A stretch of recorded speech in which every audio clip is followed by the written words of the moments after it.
tulikuwa na wasiwasi sana mambo ya security. Amehakikisha, ameongea na president, ameleta entire security ya Kenya Isiolo. Tunamshukuru sana gavana wetu. Sisi kama wamama wa Isiolo tunasema gavana Kayole tuta.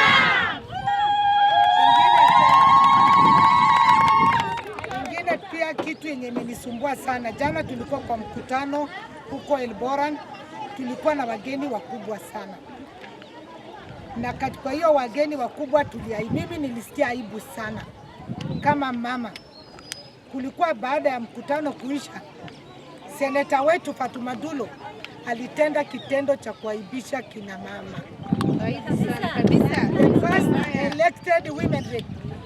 The first elected women rep by entire pastoralist women. Alipiga kofi women rep kitu ya aibu. Ni kama hana jina ya kuprotect. Hiyo si tabia na mila ya desturi ya watu wa kabila yetu. Ametuaibisha. Hata siku ile ya marehemu Mama Tobi aliaga, alifanya kitendo cha aibu, lakini women rep alinyamaza akaenda. Kuna njia nyingi ya kusolve problem. Hata mtu akikosana na mtu ama akifanya chochote, si lazima watu waelewane. Kuna njia ya kusolve. Huwezi refusha mkono upige women rep kofi kwa njia kama hiyo ukiwa na wageni, na yeye ako kwa security team ya Senate na alileta insecurity jana. Alituaibisha na nilisikia aibu. Anavurutana na security mpaka kitambaa inaanguka, nini inaanguka. Sisi tumesikia vibaya aibu kama mama. Na hiyo kitendo amekuwa akirudia, haina sifa yoyote. Anatakikana ajue ako na jina ya kuprotect kama mama, despite being a senator.